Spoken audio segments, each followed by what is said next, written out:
शिव चर्चा भजन यूट्यूब पर फैमिली, आप लोग ये भजन जरूर सुनो, कमेंट करके बताना कैसा लगा और नए हो सब्सक्राइब कर दी हैं। माटी के बनल शरीरिया, माटी के बनल शरीरिया, माटी में मिल जाई है शिष्या, गुरु के भजन काम आई। माटी के बनल शरीरिया, माटी में मिल जाई है शिष्या, गुरु के भजन काम आई। समय एक घड़िया ना रुकल, समय एक घड़िया ना रुकल, बा फैसला तोहर निहाथे शिष्या, गुरु के भजन काम आई हे शिष्या, गुरु के भजन काम आई।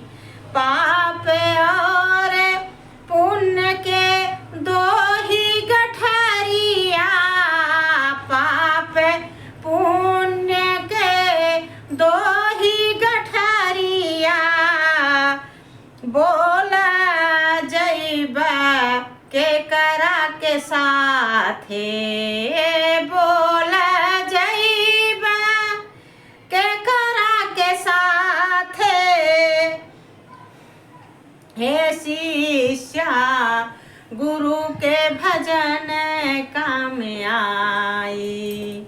हे शिष्या, गुरु के भजन काम आई।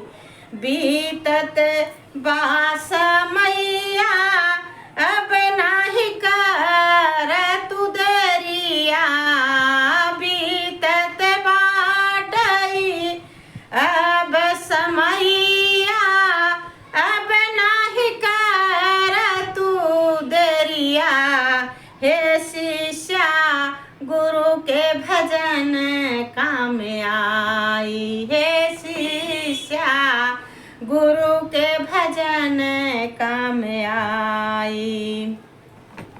बचपन खेल खेल में बितावली, बचपन खेल खेल में बितावली है शिष्या, कैला तू बड़ी मनमानी। बचपन खेल खेल में बिताइला, तब से आइल गई है जवानी, तब से आई गईल है जवानी।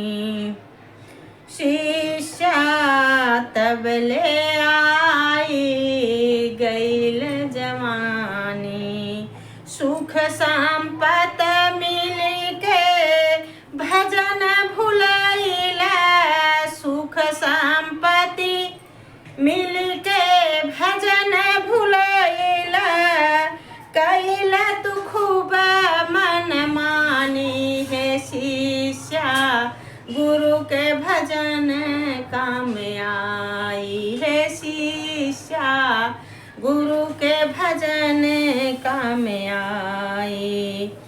अंत समय आए बहुत पछताइबा, अंत समय आए बहुत पछताइबा, देहिया जब होई है बुढ़ाई है शिष्या, गुरु के भजन काम आई। भैया हरिंदर के मानी लबतिया, भैया हरिंदर के मानी लबतिया, चर्चा करावा है शिष्या, दया मांग चर्चा कर कर तू न मनवा, चर्चा कर तू न मनवा है शिष्या, गुरु के भजन काम आई है शिष्या, गुरु के भजन काम आई।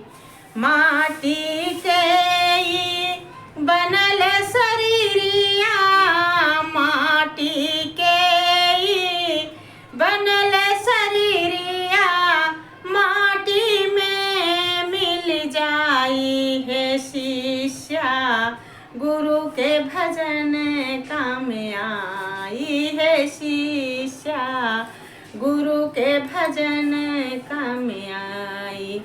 शिव गुरु महाराज की जय हो।